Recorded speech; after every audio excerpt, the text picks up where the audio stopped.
奇变偶不变，符号看象限，星海里皮捧，汉蛋养福奶。滚！老子学机械的，不背元素周期表。真没想到，咱哥俩居然一块穿越了，这是好事儿啊！就凭老子这手艺，先搞火药后造炮，蒸汽机床剑一套，左手排枪右手雷，骑兵来了也得没。没错，老子的24史和国富论可不是白读的。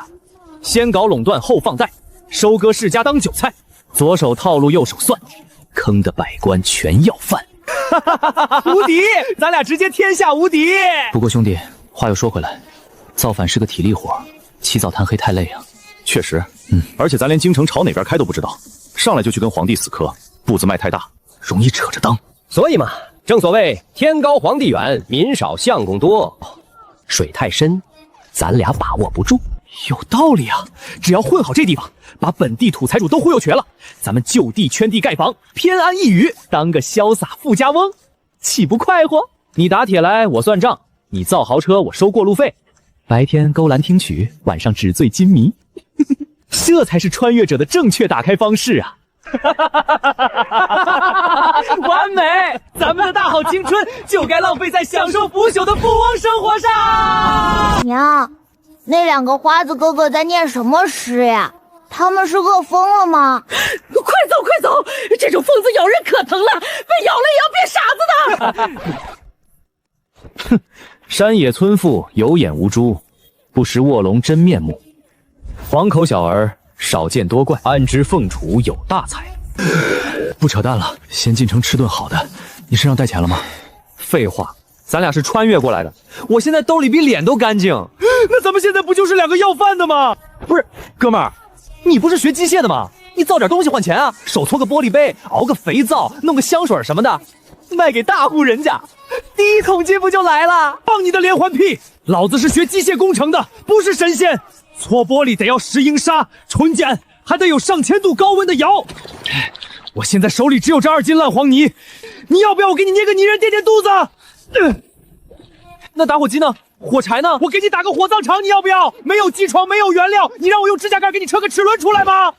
不对啊，你不是学管理学院的吗？你不是最会坑蒙拐骗啊，不，最会资本运作吗？你去啊，去城里找个地主老财忽悠点烤鸭收集回来啊！大哥，搞金融也是需要启动资金和人设包装的。你看看我现在这身造型，裤裆都快开线了。我跑去跟人家聊 A 轮融资，谈商业闭环，聊弄点和抓手，人家不得当场把我当成邪教打出屎来？那现在怎么办？总不能真去要饭吧？要饭也得去城里要。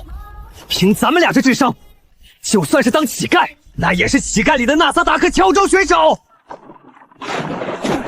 滚滚滚！哪里来的臭叫花子？别挡着赵员外家的马车！我记住这孙子了，等老子造出第一把排枪，先拿他车轱辘练准头。来来来，走过路过不要错过，祖传残局，破局者赏大钱50文，输了只收2文茶水钱，50文够去醉仙楼吃顿好的啦。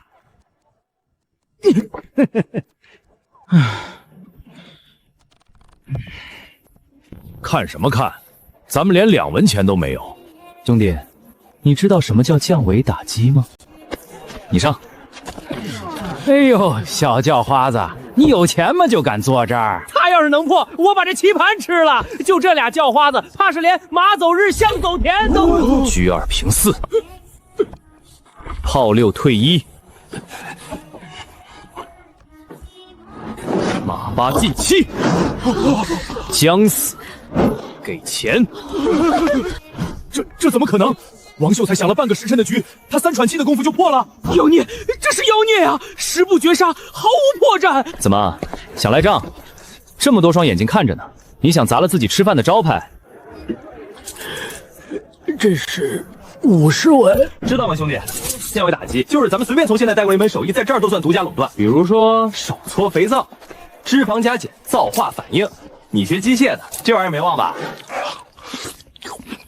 这古代的鸡肉柴就算了，连点咸味都没有，那破盐发苦还拉嗓子。知足吧，50文钱租这破柴房花了10文，买鸡花了30文，咱们还剩10文，这算是咱们的 A 轮启动资金了。你刚才说什么来着？手搓肥皂？大哥，我就随口一说，你还真打算搓啊？有脂肪有碱，这不就是最完美的造化反应材料吗？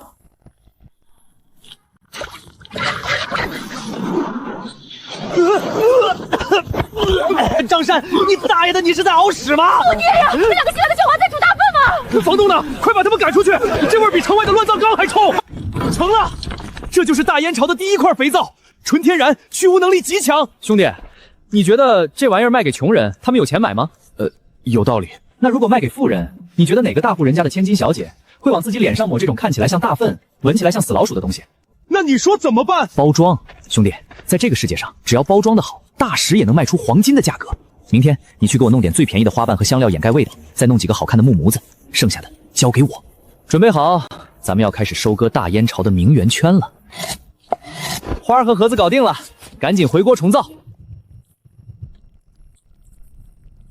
成了，你在家看着剩下的料，我去给咱们的大燕名媛圈上点小小的资本主义震撼。哪里来的臭叫花子？要饭要到县王爷的家眷门上了！滚滚滚，也不撒泡尿照照自己是个什么东西！慢着，叫花子，瞎了你的狗眼！去告诉你们家七太太，京城来的四海商会掌柜给她送大内御用凝脂皂来了。大内御用，就凭你这身破布条，你要是京城来的大掌柜，我就是天上的王母娘娘！来人啊，把这疯子乱棍打出去！不用你们赶，我自己走。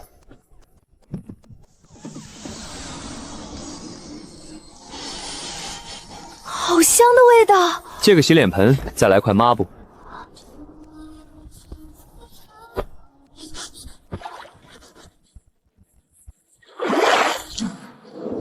睁大眼睛看清楚，什么叫大内御用？这到底是什么东西？能让肌肤重生、洗去凡胎浊骨的仙家宝贝。这块是商会免费送给戚夫人的试用品。等等，这位大掌柜，敢问这凝脂皂若是用完了，该去何处寻您？城西大杂院，记住，每月只产50块，先到先得。哎呀，第一步走通了，接下来就看这帮败家娘们的收买力了。老李，你丫死哪儿去了？老子负责技术生产，你负责市场营销。这都7天了，连个鬼影子都没来买，咱们连买猪油的钱都要没了，中午只能喝西北风。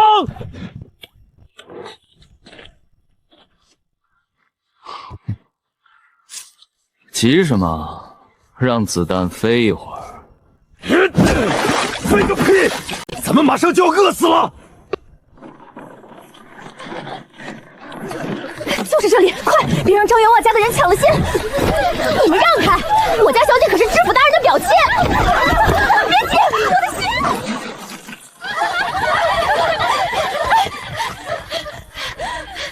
李掌柜，李大掌柜，我家戚夫人说了，出价10两银子1块，先给我拿10块大内御用凝脂皂。放屁！我家夫人出15两，全包了。20两，我们家老爷出20两。10两。20两，这破肥皂的成本连3文钱都不到啊！吵什么？我7天前就说过，四海商会的规矩，大内御用凝乳皂每月只产50块，先到先得。李掌柜，我们有钱，您随便开价。这不是产粮的问题，这凝乳皂里加了9981味珍稀仙草，需在月圆之夜汲取天地精华。不过，既然各位这么有诚意，今天我破例放出本月最后30块的购买名额。不卖现货，只卖提货凭证，20两银子一张凭证。这他妈不就是现代资本家玩烂了的预售期货和饥饿营销吗？东西还没做出先收全款。我买2块，别急，这是我家夫人的40两。600两，600两白银，咱们发财了。兄弟，这只是开始。走去醉仙楼吃烤鸭，吃完咱们就去买大宅子。这大燕巢的韭菜，咱们割定了。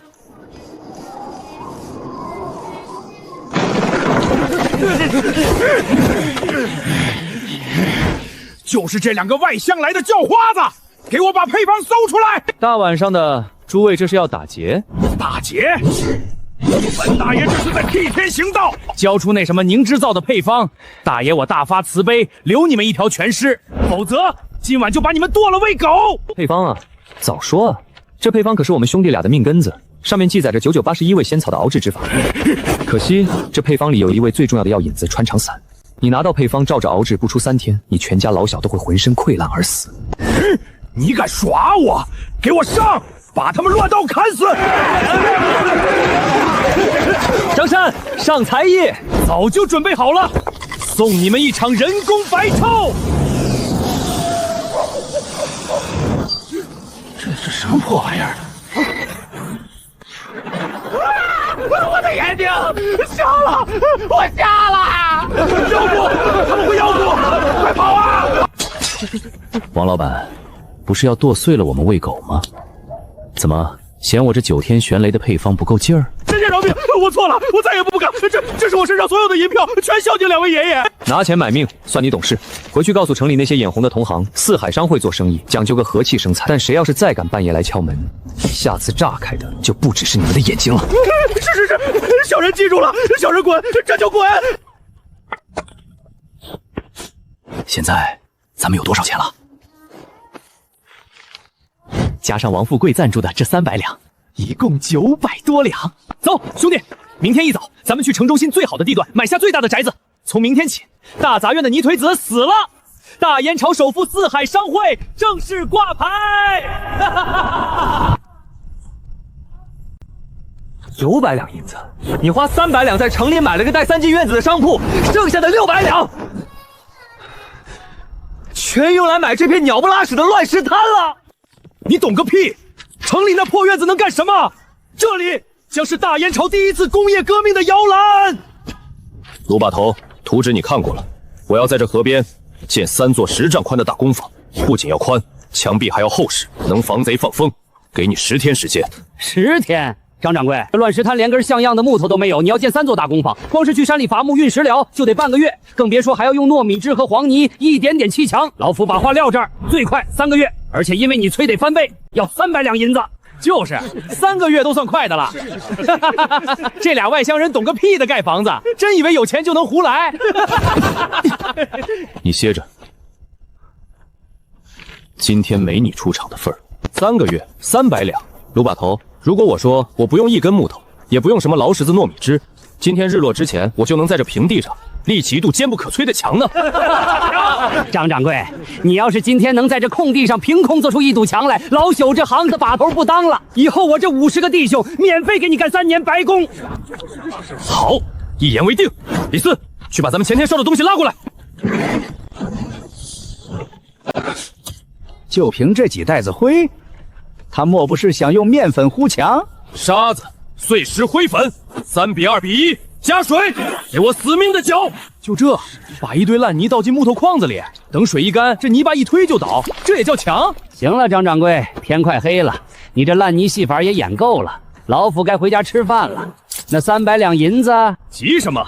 看好了，什么叫神仙造物？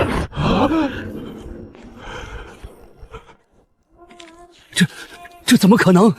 烂泥怎么会变成石头？不信，你可以试试，用你吃奶的力气砸。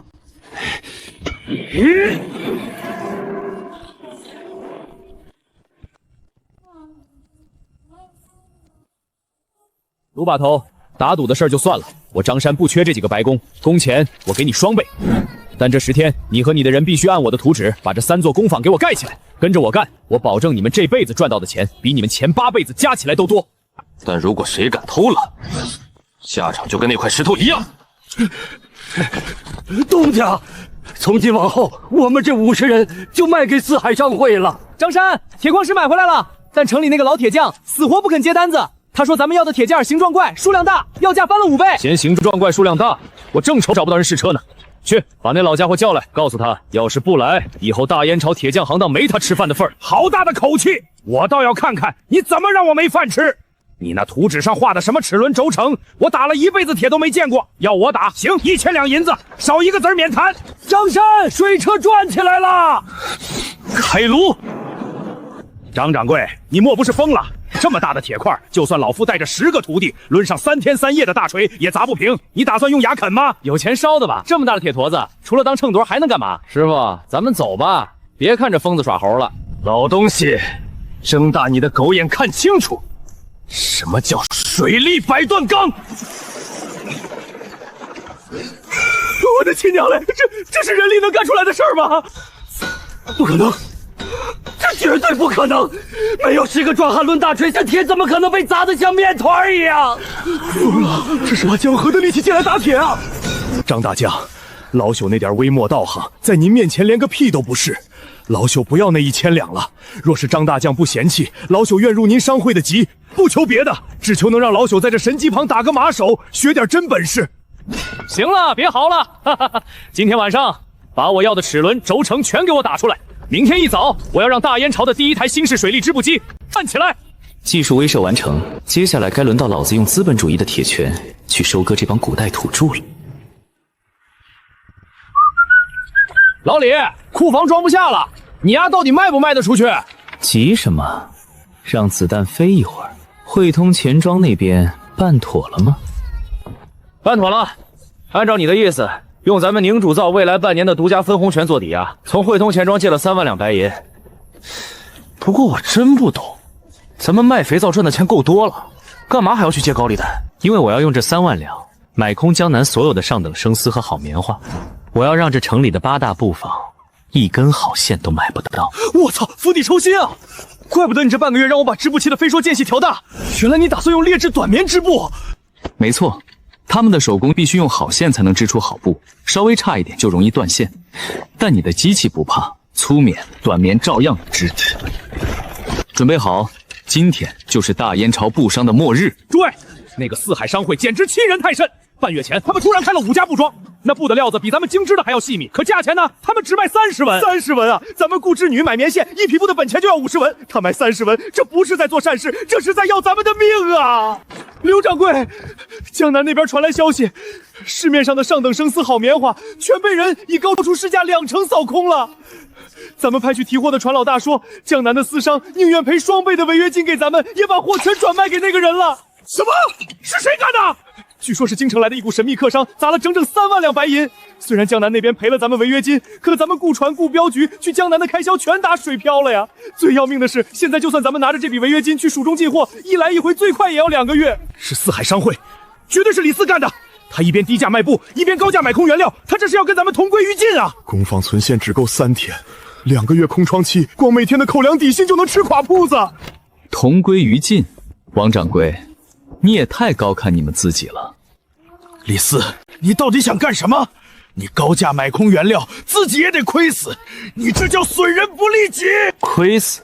那是你们的织女离了上等棉线就活不了，但我的机器就用这种你们平时扔在地上当柴烧的烂棉花，照样能织出比你们更好的布。我卖30文，依然有10文的净利。我用你们存在汇通钱行里的钱，买空了你们赖以生存的原料，而我的布没有人工费，不需要织女，产能是你们的100倍。李大掌柜，求您高抬贵手，给咱们留条活路吧！我那布子可是祖传了3代啊！留活路？商场如战场，我凭什么留活路？不过我四海商会正好缺几个掌柜，帮我把布卖到江南去。这契约用1成的价格买下你们的铺子和地段。签了，以后你们就是我四海商会的掌柜，拿1成干股，跟着我吃香喝浪。不签，1个月内你们的资金链就会彻底断裂，铺子会被查封，你们的下半辈子就在大牢里过吧。反了，简直是无法无天！他李四干不经本官同意，就吞了城里所有的布庄，这是要把本官的财路全断了呀！大人息怒，这四海商会最近风头太盛，听说他们在城外搞的那个织布机，一天能出500匹布，简直是印钞机呀！大人，咱们是不是得？那还用说？传我的手令，就说四海商会涉嫌扰乱市价，让捕头带人去把城外的工坊封了，机器和存货全部充公。是，小人这就去办。李四，你这奸商事发了，赵大人有令，查封四海商会所有工坊，如有违抗，就地正法。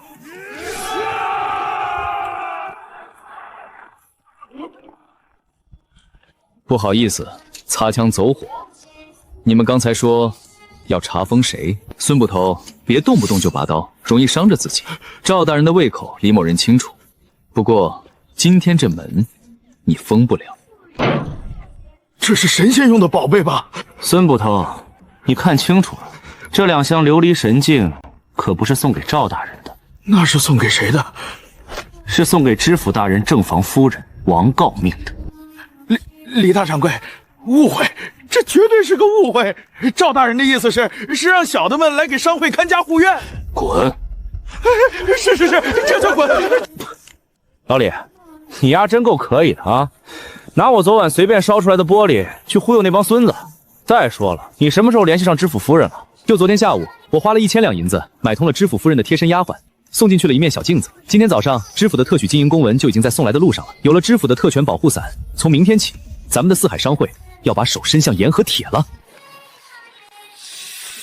老张，你大爷的！我让你给我打一把扇子，你给我打了个这玩意儿！你就说沉不沉稳吧，那是全金刚架构，重5斤4两。扇柄里我还给你加了弹簧机关，只要你按那个红点，扇骨能像暗器一样射出去，50步内能钉穿3寸木板，这叫硬核儒雅，懂吗？不懂你个锤子！我是去知府府上参加雅会，不是去搞刺杀。张爷，这扇子怕是能把人的脑袋直接扇飞吧？听见没？这叫群众的眼睛是雪亮的。走，带你看个更刺激的。我把这宅子的自来水系统搞定了。看好了，别眨眼。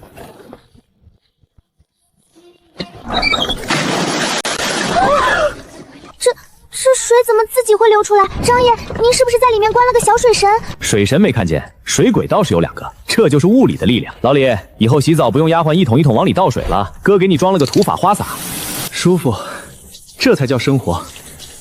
老张，你这手艺要是传出去，大燕朝的那些贵族非得疯了不可。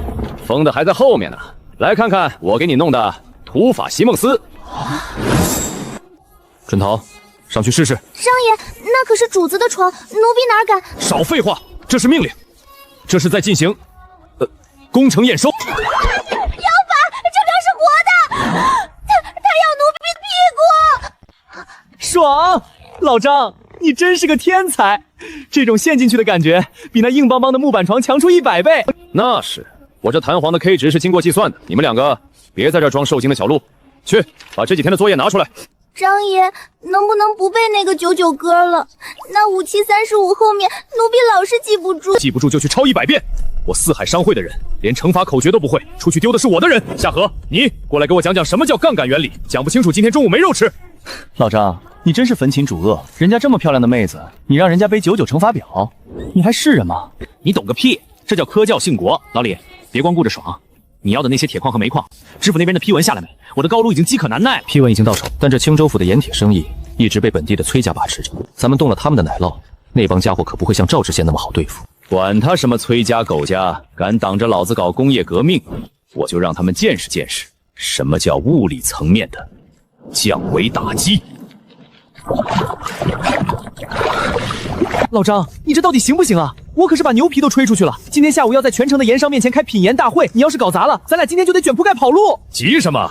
这就叫化学的艺术。他们觉得这是毒药，因为里面含有大量的氯化镁，无掉，剩下的就是最纯净的氯化钠。石头，把那2袋子石灰水和草木黑端过来。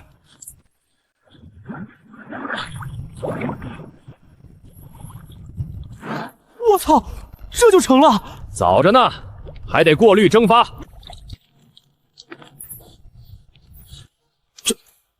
这是盐？老张，你把这10袋的地基给挖穿了。别吹了，赶紧装盘，走去让那帮没见过世面的土鳖盐商们开开眼界。这李斯真是狂妄至极，居然敢买毒盐矿，简直是自寻死路。就是，那毒盐要是能吃，咱们崔家早就把它挖空了，还能轮得到他？今天咱们就坐着看好戏。要是他敢拿毒盐糊弄咱们，咱们立刻报官，抓他个图财害命。诸位，久等了。李掌柜，废话少说，你今天请我们来，不是说要让我们见识见识什么是真正的盐吗？东西呢？别急啊，上盐。这是什么？白糖？白糖？刘老板，你家白糖长这样，尝尝吧。这就是我四海商会用你们口中那种连狗都不吃的毒盐矿提纯出来的净盐。不可能，绝对不可能！神迹，这是神迹啊！天哪，这是什么盐？我吃了大半辈子盐，居然全是土！这颜色，这味道，崔家的青盐在他面前简直就是狗屎！这盐怎么办？我全包了！你们也配？从青州府的盐市，我四海商会说了算。崔家的青盐可以退出历史舞台了。一天1000两。1天1000两啊！这李斯到底是哪里冒出来的妖孽？这种点石成金的手段，怎么能落在一个奸商手里？大人，崔家那边已递了话，只要大人能把这造血盐的秘方弄到手，并且承诺以后青州府的盐利分大人2成。2成？打发叫花子呢。秘方要是到了本官手里，那就是一只下金蛋的母鸡。传我的手令，立刻调集县衙所有差役民壮，给我围了四海商会。大人，以什么名义？名义？那废矿里的盐可是出了名毒盐吃死过人的，把李四和四海张山给我抓进死牢，大刑伺候，不怕他们不把秘方吐出来。给我砸开！干什么？今天还没到发工钱的日子，要饭去别处要。刁民，死到临头还敢猖狂！来人，把这个私招毒盐的反贼给我拿下！慢着，赵大人，这么大阵仗是要来买盐吗？不好意思，今天的货已经卖光了，想买明天赶早排队。李四，你低价收购的废弃毒矿，提炼毒物，意图谋财害命，本官今天就要查封你这魔窟，将你等反贼满门抄斩！拿下！我看谁敢动！赵大人，你刚才说要查封我，你查封我之前，是不是该先去州府问问，你头上那顶乌纱帽还够不够分量？你拿的什么东西？青州府知府手令，赐四海商会盐铁特许经营之权，凡商会名下矿山、盐场、工坊，接受州府直辖庇护，地方县衙无权干涉，更不得擅自查封。钦此。你敢伪造官文，这是诛九族的大罪！睁大你的狗眼看清楚，这印是不是假的？赵大人，你想当崔家的狗，想来抢我的秘方可以，但你出门前也不撒泡尿照照自己。你这七品芝麻官的牙口，咬得动我这块铁骨头吗？李大掌柜，误会，这全都是误会。带了100多号人，拿着刀要满门抄斩，你管这叫误会？老李，这胖子刚才说要查封咱们，按照大燕律法，惊扰州府特许商号，该当何罪？轻则罢官免职，重则流放3000里。李祖宗，小人有眼不识泰山，受了崔家那帮贱人的蛊惑呀！求您大人有大量，把这份批文收起来吧。要是传到知府大人耳朵里，小人这乌纱帽可就真保不住了。赵大人，带着你的狗滚吧，顺便替我给崔家带句话：青州府的规矩，从今天起由我们来定。老张，你说咱们现在算不算是大燕朝的首富了？首富算个屁！我们的目标是星辰大海。老李，你看这个马拉有轨电乘车，我已经算过了，金刚轨道的摩擦力极小，只要4匹马就能拉动载客50人的车厢。我要在青州府的主干道上铺满这玩意儿，让大燕朝提前500年进入轨大交通时代。我操，你这想法够野啊！如果把这玩意儿铺到码头和矿山，咱们的物流成本能降到原来的1/10。这哪是电车，这他妈是印钞机啊！干！明天就去找州府买地劈坛子，我要让青州府满城都是咱们的钢铁巨兽。顺便再搞个煤矿，下一步我直接手搓蒸汽机，把马都省了。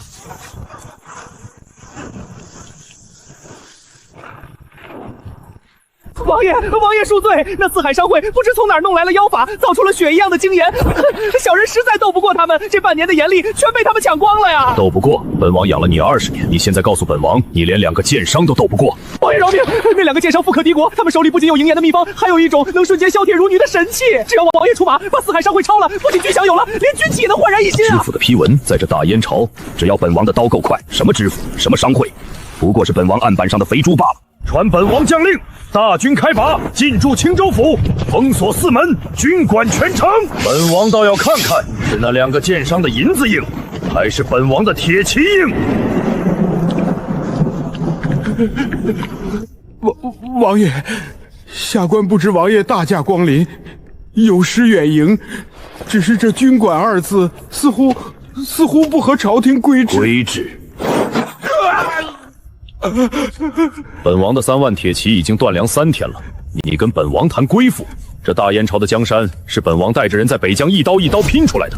本王现在要借你的青州府筹集军饷，你有意见？立刻去办，立刻去办！不用你办，崔渊已经把青州府的情况都告诉本王了。听说你给城西的那个什么四海商会，王爷明鉴，那四海商会确实有些手段，能做出比血还白的精盐，还能打出削铁如泥的金刚。下官也是为了繁荣地方。繁荣地方？他们把本王的白手套都给废了，断了本王的财路，你管这叫繁荣地方？传令下去，让那个叫李四的剑商带着他所有的账本银票，还有那所谓的金刚虎牙来见本王。记住，本王只要东西，不要人。如果他敢说半个不字，就把那座工业园连人带机器全给本王推平了。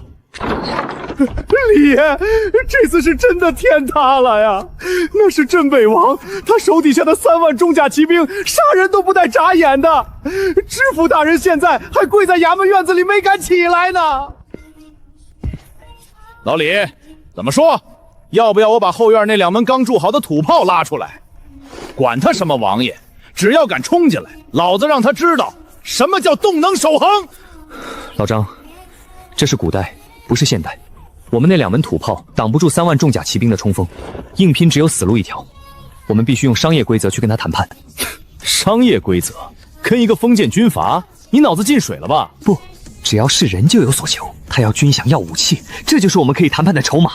我们可以跟他签订利益捆绑协议，商会给他提供源源不断的军饷和金刚武器，换取他的绝对庇护。只要把这个大军阀绑上我们的战车，这大燕朝就再也没人能动我们。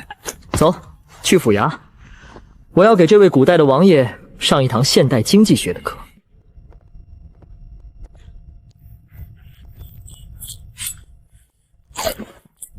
你就是那个废了崔渊、抢了本王盐铁生意的奸商。草民李四见过王爷，王爷言重了。商场如战场，优胜劣汰罢了。草民不过是用更好的技术和更低的价格取代了他们。这不仅繁荣了青州府的商贸，也间接为朝廷增加了税收。王爷英明，想必不会因私废公。繁荣税收，你知不知道崔渊每年要给本王的北疆大营送多少银子？不管他送多少，我四海商会可以送双倍。王爷，草民听说北疆大军因为大旱军饷断缺，这正是我们合作的绝佳契机。草民愿意出让四海商会3成的干股给王爷。王爷，您不要只盯着眼前的存量财富，我们可以进行利益捆绑。您提供军事庇护和政治特权，我们提供最先进的精研提纯技术，远超大燕朝工艺的金刚冶炼技术。我们可以把青州府打造成一个超级工业基地。我们有水利断锤，有新式高炉，只要王爷点头，我们可以每个月为您提供2000把削铁如泥的金刚战刀，5万斤白如雪的营盐。我们可以垄断整个北方的盐铁市场，产生的利润足以养活您10万大军。这叫双赢。只要我们强强联手，这大燕朝的经济命脉就全在王爷您的掌控之中。说完了。王爷，意下如何？李四，李四，你是不是读书读傻了？你跟本王谈合作，你算个什么东西？也配跟本王分红？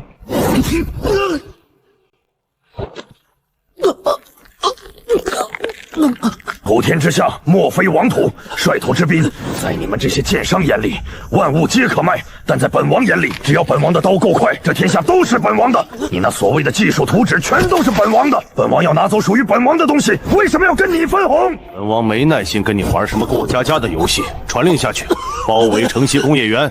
天黑之前，本王要看到所有的账本、现银和金刚图纸。如果少了一张纸，或者有人敢阻拦，杀无赦！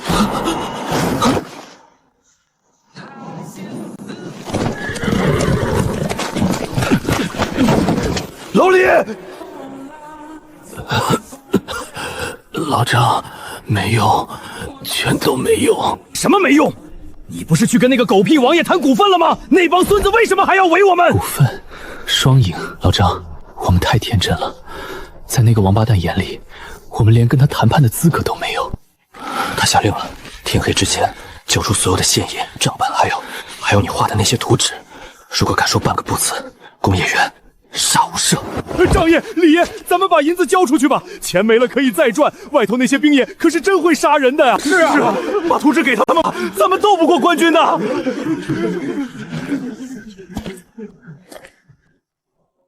老李，交出图纸和银子，他们就会放过我们吗？放过？匹夫无罪，怀璧其罪。就算今天交了，明天呢？后天呢？只要我们脑子里还有这些跨时代的知识，在这个没有法律保护的时代，我们就永远是那些权贵圈养的血包。老张，我们回不去了。既然回不去，那就不回了。是他！去，带着春桃和夏荷，把后院那2门还没来得及试射的土炮，给我推到大门口来。想活命的，去拿你们打铁的锤子，拿你们烧玻璃的铁钳。今天，要么我们像狗一样被他们屠杀，要么就让他们见识见识什么叫特妈的工业革命。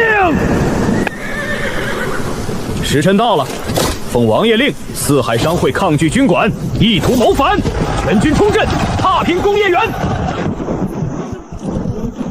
开门！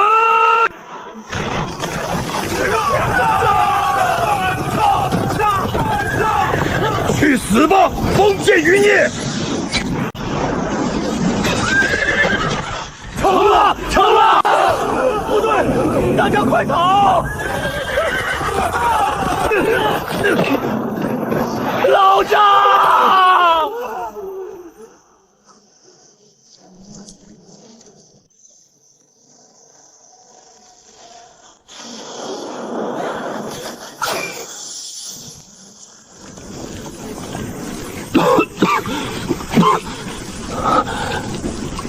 老李，张爷，李爷。石头，别动，在那趴着别动！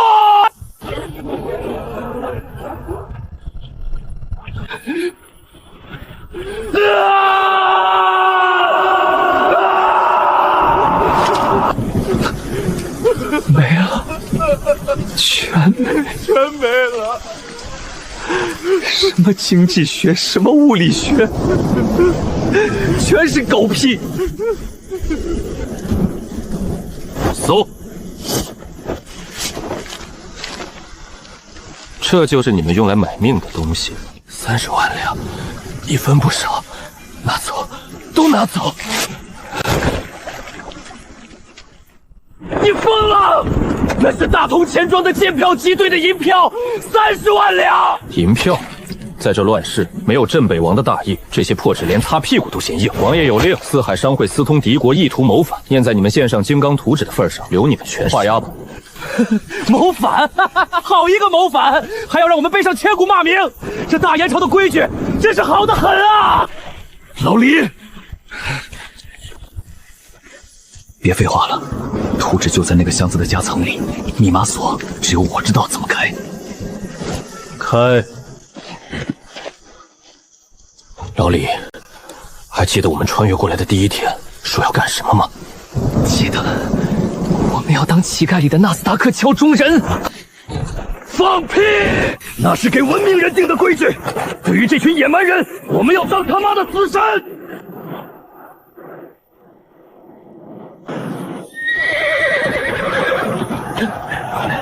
走！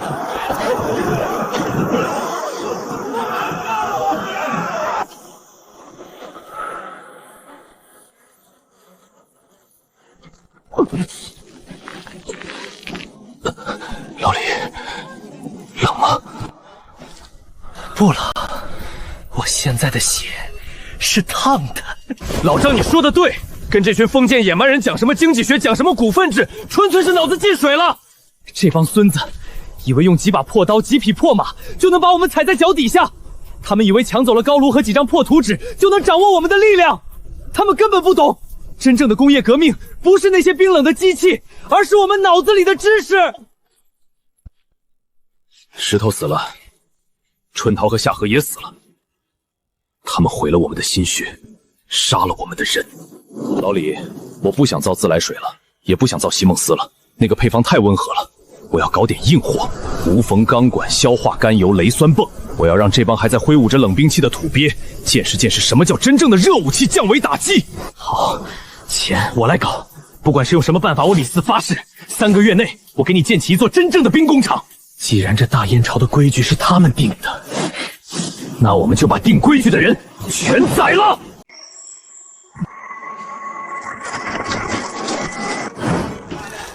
儿郎们，过了那片土坑，青州府的酒肉娘们儿随你们抢！杀！一排开火！一排退弹装填，2排开火！2排装填，3排补位，接替1排。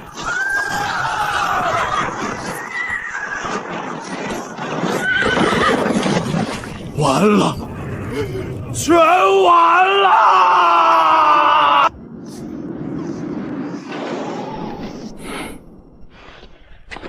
那2个姓李和姓张的妖人，估计早就在大火里烧成灰了。他们存在我们这儿的30万两白银底票，按照规矩，人死账清。这笔钱咱们几个老兄弟分了。王掌柜说的在理，那2个蠢货真以为有几个臭钱就能在青州府翻天。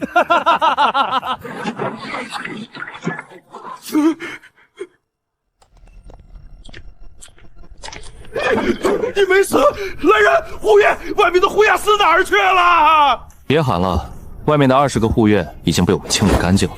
各位掌柜，四海商会的账还没清呢。3天前，也就是镇北王的骑兵进城前夜，我察觉到不对劲，全部换成了你们13家地下钱庄的通兑飞票，整整30万。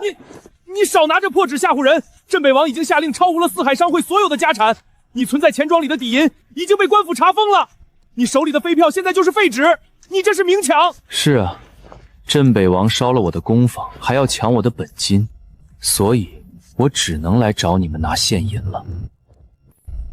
白纸黑字，见票即兑，这是大燕地下钱庄的铁律。官府查封了我的底银，那是你们和官府的事。现在把钱给我吐出来！你疯了！你让我们钱庄自掏腰包给你填这30万两的天孔，你以为你是谁？你这根本就是抢劫！说对了。我说了，规矩变了，我不要你们的产业，我只要现银。半个时辰内，30万两白银装车停在城南门外，少1两，我把你们的脑袋全剁下来喂狗。我的经济学模型里，现在只有联合博弈。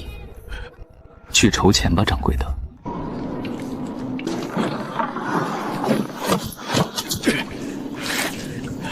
你们是什么人，竟敢绑架老夫？老夫可是前朝军器局的第1大将莫铁山，哪怕是镇北王见了我，也得客客气气的。闭嘴，看看图纸。荒谬，简直是痴人说梦！黄口小儿，你画的这是一根中空的铁棍，老夫打了1辈子铁，大燕朝最精良的鸟松钢管，老夫都造过。你要把这铁棍中间掏空，还要保证内壁光滑如镜，甚至还要刻上什么螺旋纹，绝无可能。天下任何一个铁匠，就算把手敲断了，也绝对打不出这种东西。你这根本就是异想天开。那是什么鬼东西？时代变了，老家伙。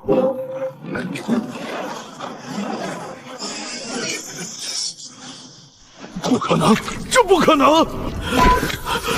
完美的中空，光洁如镜的内壁，以及一圈圈呈现出完美螺旋状的清晰膛线。老天爷，我打了1辈子的铁，这才是神迹，这才是神迹呀！师傅收下我吧，让我给你打下手，让我死在这台机器旁边也行。图纸上的东西，3天内给我造出100根，造不出来，我把你塞进那个钻头里。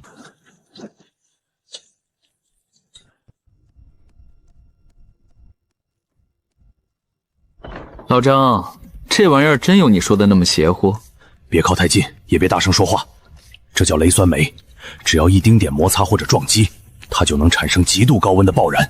没有这东西做底火，我打出来的那些枪管就是一堆烧火棍。那是另一锅，硝酸和甘油的混合物，我还在调配稳定剂。那玩意儿的威力比大燕朝现在用的那些黑火药强几10倍，只要1小罐，就能把崔家的大门连同那帮狗腿子一起送上天。什么时候能组装出第1把成品？就在今天。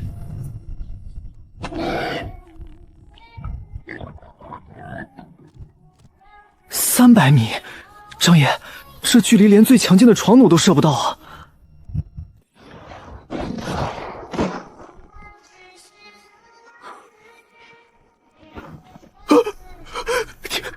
天雷，这是天罚啊！这不是天罚，这是科学。这是能把那些骑在你们头上作威作福的官老爷像猪一样打爆脑袋的科学。从今天起，你们不再是拿着刀乱砍的护院，你们是我和老张的幽灵小队。我会教你们怎么装弹，怎么瞄准。你们唯一要做的就是扣动扳机。训练开始，第1项，每人开50枪，枪托不把肩膀震脱久，谁也不许停。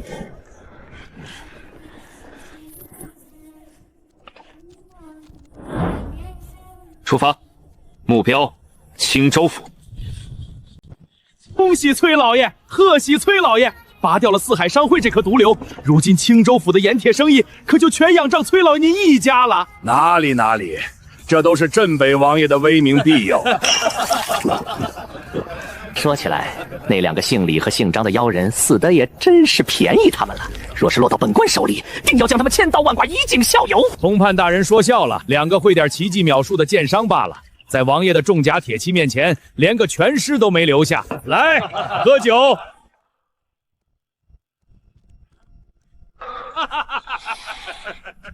老李，目标锁定，看到那个通判了吗？他刚才说要千刀万剐我们。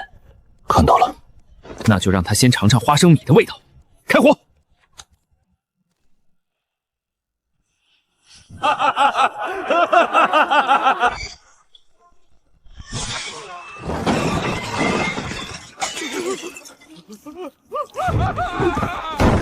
有刺客！保护老爷！天雷，是天雷劈了老爷！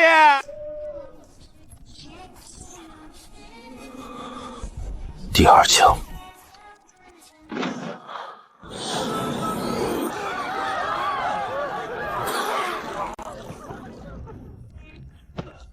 敌人在外面，在城墙方向关大门，把前后大门全部钉死，共同守上墙。大门锁死了，管你是人是鬼，敢来崔家撒野，定叫你有来无回！放箭，给我射死他们！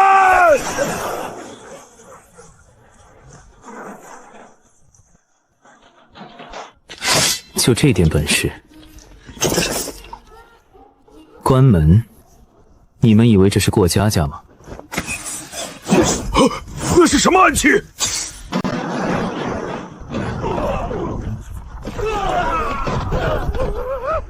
我的耳朵，我的眼睛！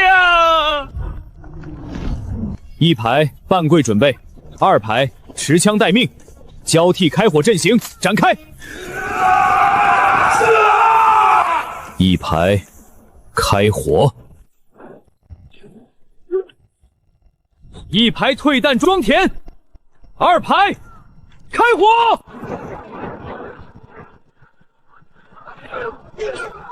魔鬼，他们是魔鬼，快跑啊！当初你们瓜分四海商会的时候，不是很开心吗？现在我们来算总账了。饶命！饶命！李大掌柜饶命啊！那些产业我们全都还给你，连本带利的还。留2个人在这里看着，任何人敢踏出院子半步，直接击毙。其余人跟我走。去哪儿？州府大牢。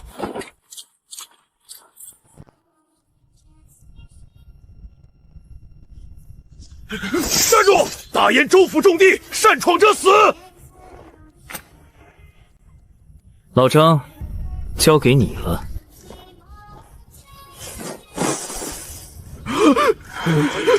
这是什么妖法？放箭！快放箭！晚了。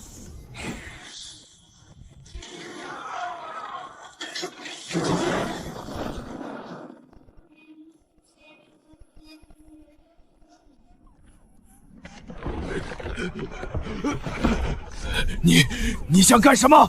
我是镇北王的人，你敢动我，王爷的中甲骑兵一定会把你踩成肉泥！啊！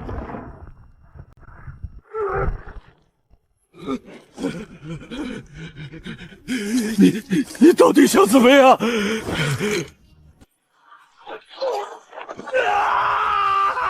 你当初下令让马蹄踩碎那个孩子的时候，他也是这么叫的。看清楚了，这青州府的规矩，从今天起，我李四说了算，谁敢不服？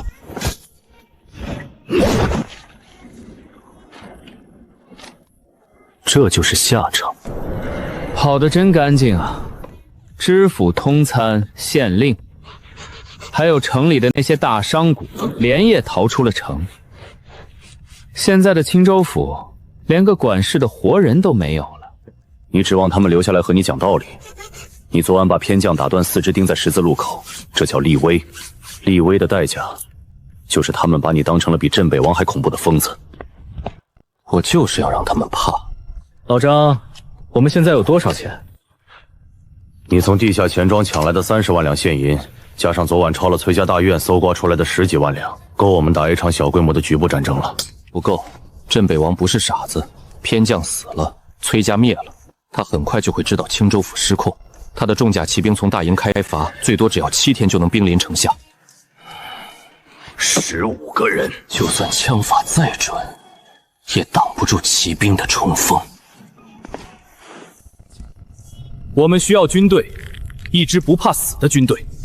7天时间练兵，就算是最精锐的七国军，练成阵型也需要半年。你指望这群饿得连刀都拿不动的流民去挡骑兵？我不指望他们挡，我只要他们站在那里，扣动扳机，死也不退。把州府库房里所有的粮食全部搬到城南的广场上，架起大锅熬粥。是。开饭了，快抢啊！给我一口，给我一口！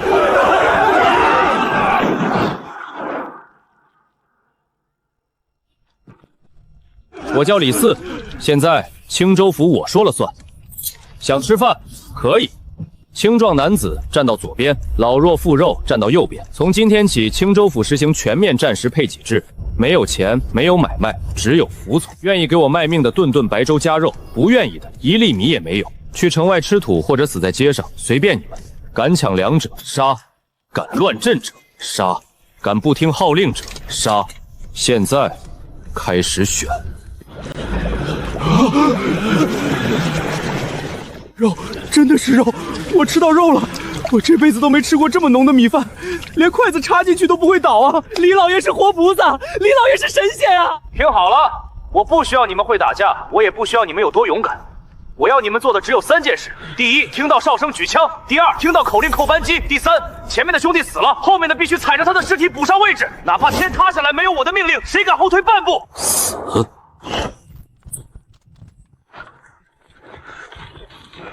第3小队有人出错，全队今天没有肉吃，只配喝稀粥。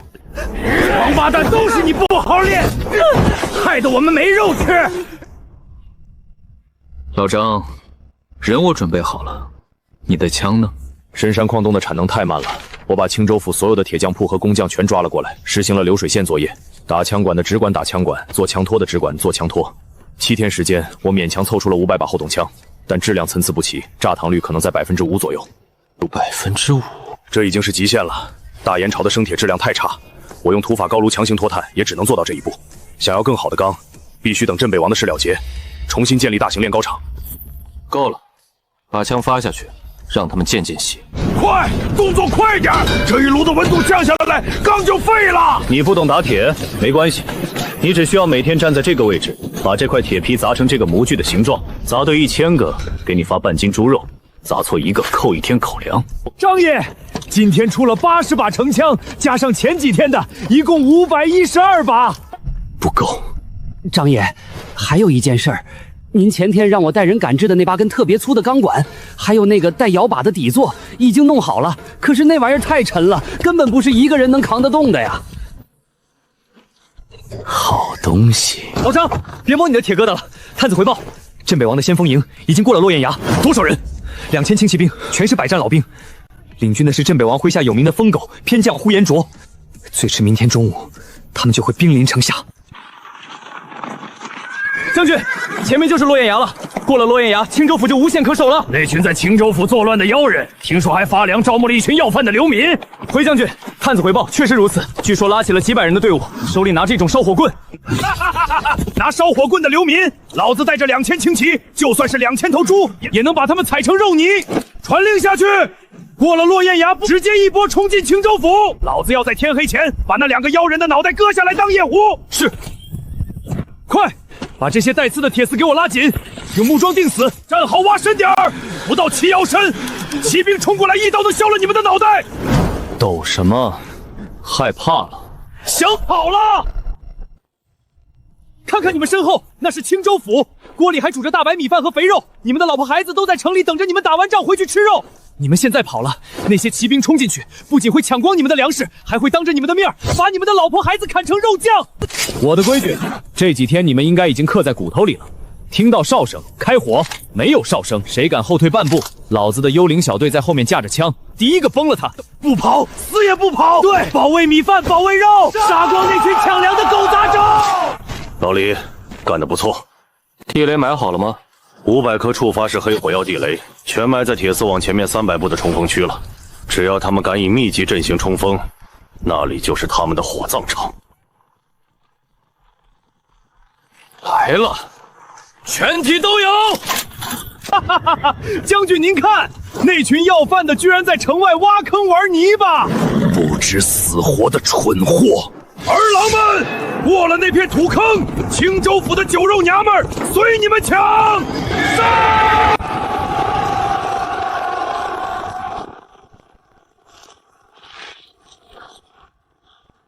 不许闭眼，盯紧前面！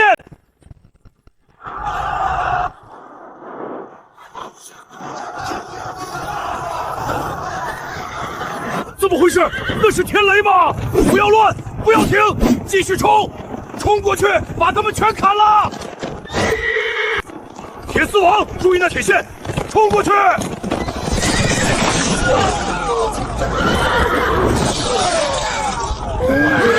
停下！那铁线有古怪！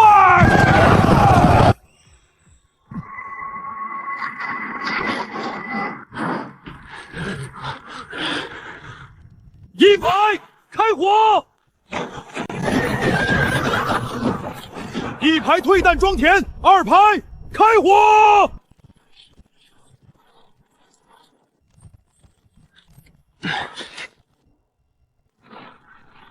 ！2排装填，3排补位，接替1排。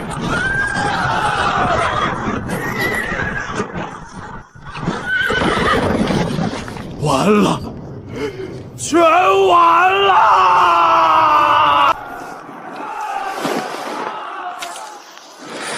继续射击，一个不留。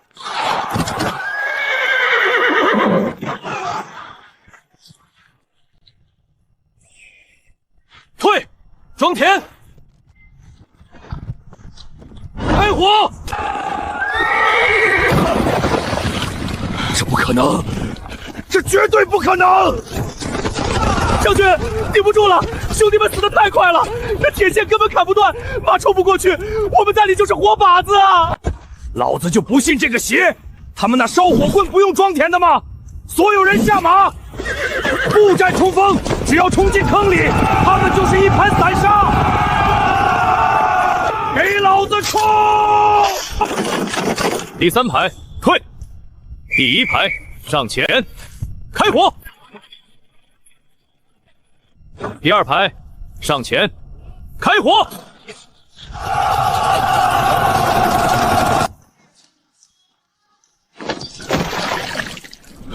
魔鬼，你们是魔鬼！老张，第1回合我们赢了。别高兴得太早，这只是轻骑兵先锋，镇北王的底牌还没亮出来。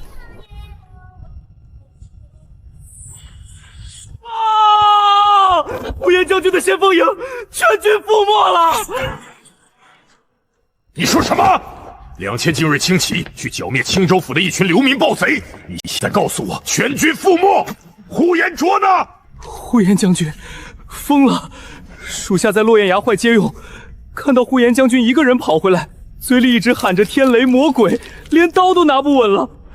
至于2000兄弟，连一具完整的全尸都没能抢回来，荒谬！一群连饭都吃不饱的泥腿子，拿什么杀我2000轻骑？定是呼延灼那条疯狗贪功冒进，中了埋伏。王爷，末将愿领兵踏平青州府，若不能将那2个姓李和姓张的妖人碎尸万段，末将提头来见。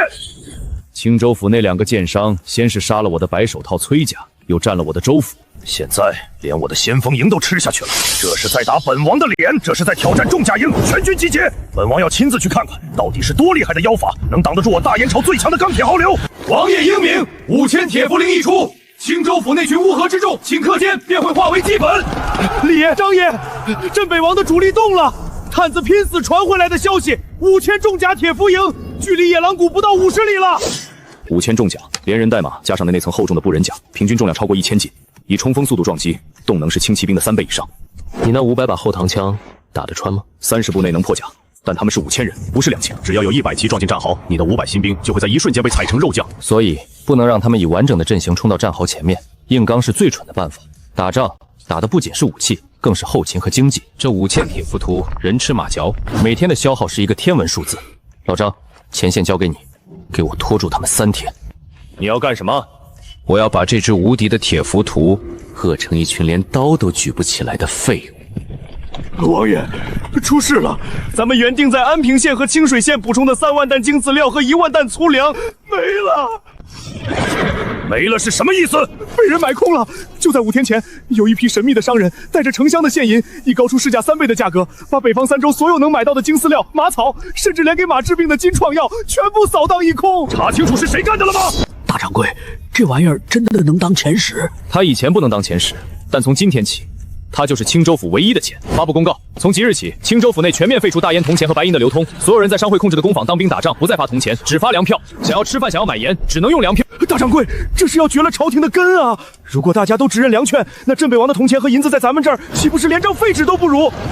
去告诉老张，我已经把那头钢铁怪兽的血槽放干了一半，剩下的看他怎么敲碎他的骨头了。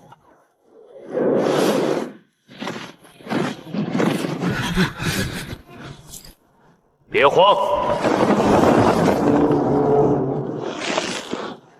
放他们进500步。王爷，呼延灼就是折在这里的。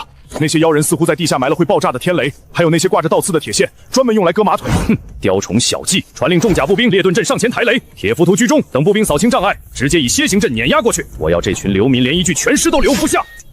得令。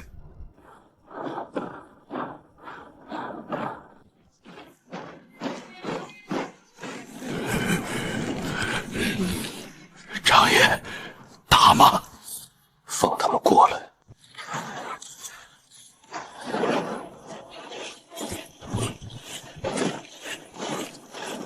弓弩手，抛射压制。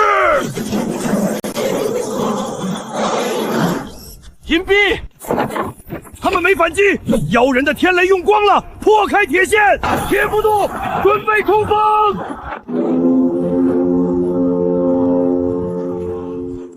铁浮屠，踏平他们！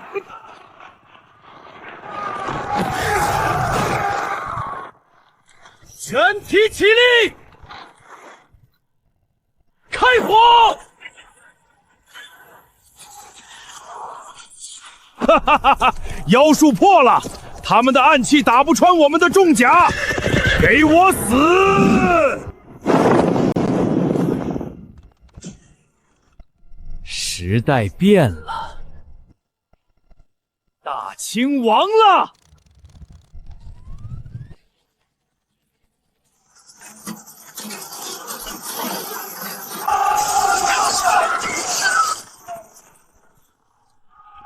那是什么火器？竟然能连发！那到底是什么？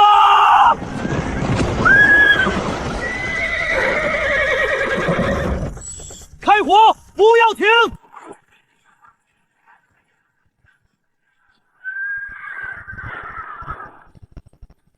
换弹枪！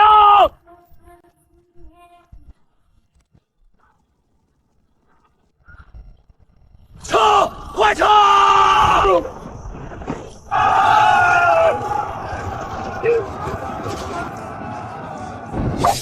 不许退！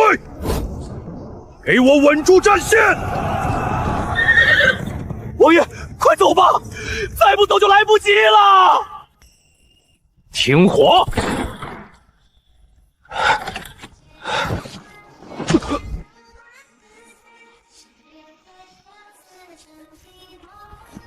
老张，你看，这才是真正的降维打击。依靠刀甲的老旧传统的作战方式，在我们的机器面前早已失去优势。所有人上刺刀！全军推进，收编溃散敌军，收容降卒。野狼谷一战，镇北王麾下5000铁符，出折损大半。消息在半个月内传遍北方3州，底层流民和破产农户如海啸般投奔青州府，温饱安居，轻徭薄赋，护卫乡里，持械自保。这16个字成了青州府最深入人心的标语。原本500人的新兵营膨胀到了1万人，3000人编入火枪营，执行3-3制班排连编制，剩下7万人全部编入工程兵和后勤辎重营。我要修路，我要挖矿，我要把青州府到幽州的200里地变成我们的绝对控制区。李爷，咱们有1万人，为什么不直接推平幽州？镇北王现在就是固守城池的守军，固守城池的守军，他也缩在坚固城防壁垒里。幽州城号称大燕第1坚城，10万人用云梯爬3个月都不一定能摸到城头。我们这3000火枪手如果去攻城，就是活生生的靶子。打仗打的是降维打击，既然他们缩在坚固壁垒中，那我们就把他们的城防敲个粉碎。青州府的流寇动了吗？回王爷，他们没动，但是他们的人数已经膨胀到了1万多，而且他们还在疯狂的挖矿修路。传令4门，全部用巨石封死，护城河吊桥全部烧毁，城墙上日夜巡逻。王爷，咱们不主动出击吗？拿什么出击？拿你们的血肉之躯去抵挡连发火器吗？他们那种连发器械根本不是普通兵卒能抗衡的。但他们也别想打进来，幽州城内粮草充足，足够坚守3年。只要我们守在城里，他们的火器难以伤及城内。等朝廷大军一到，定要将这群作乱之徒依法处置。城墙不破，我永远不会落败。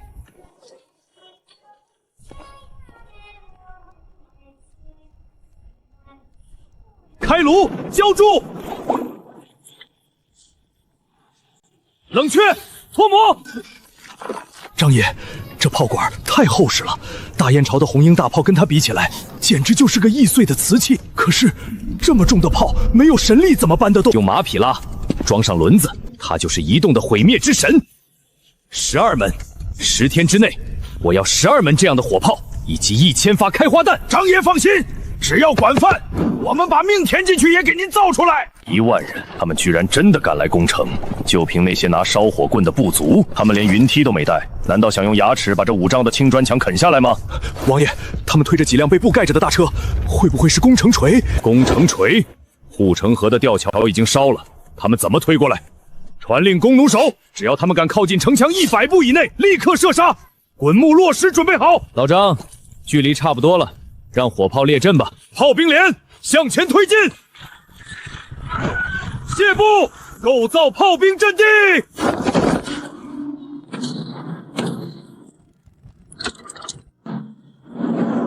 那是火炮，他们怎么敢把火炮推到这么近的距离？王爷，他们进入射程了，要不要放箭？放箭！给我射死那些炮手！丰田开花弹，目标幽州城正门主楼。时代变了，王爷。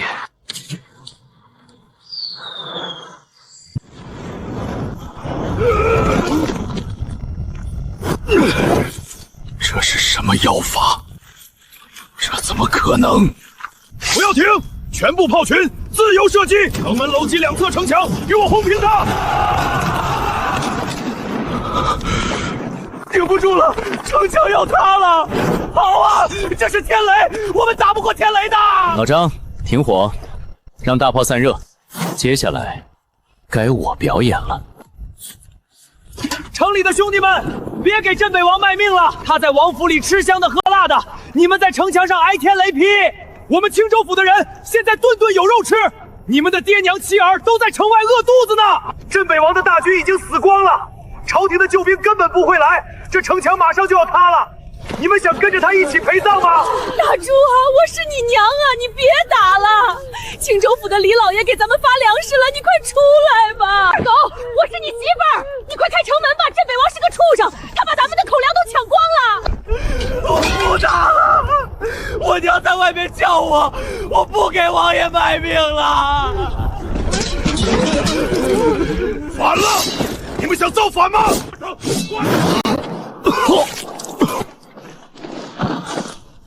王爷的命是命，我们兄弟的命就不是命吗？兄弟们，这城守不住了，绑了镇北王，开城门换良田！绑了镇北王，开城门！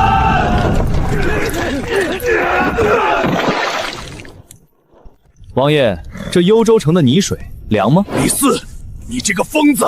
你用了什么妖法？你毁了我的铁浮俗，你毁了我的幽州城！本王是大燕的皇亲国戚，你敢杀我，朝廷的20万大军一定会把你千刀万剐！死到临头还在拿朝廷压我。还记得几个月前在青州府的时候，你是怎么跟我说的吗？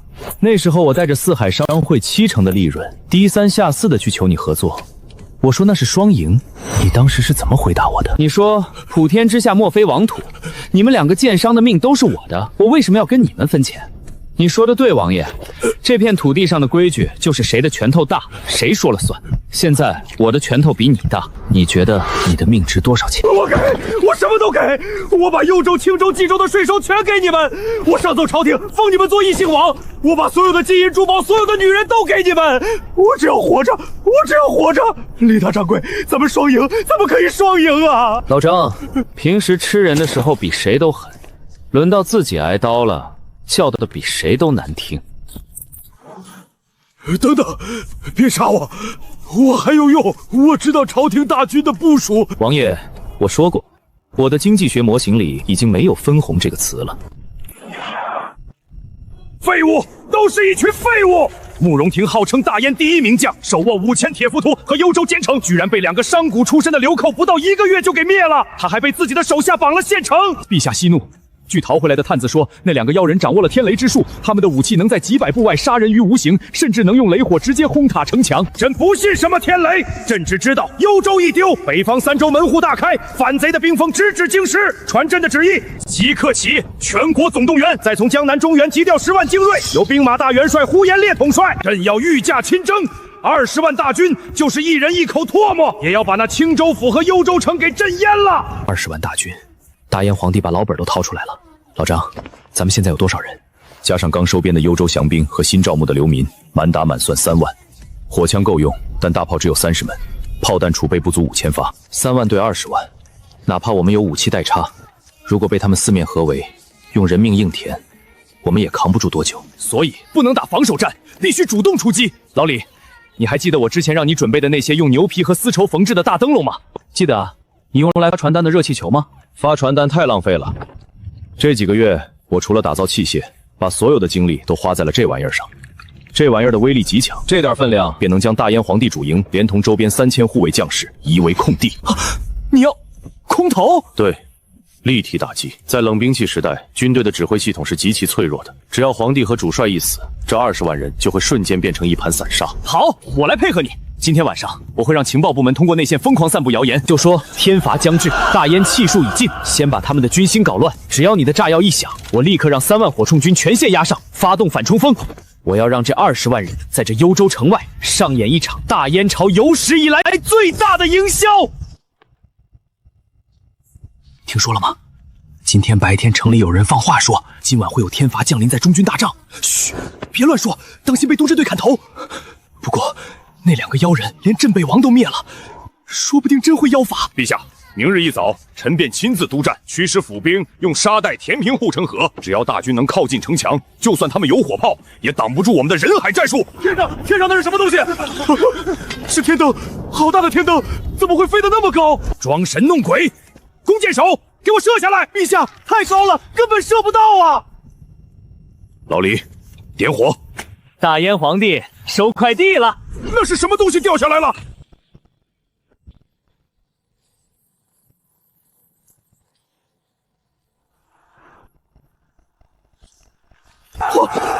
皇上没了！天罚，真的是天罚降临了！跑啊！妖人施展天雷了！全军听令，打开城门，火炮营掩护，火枪营全线出击！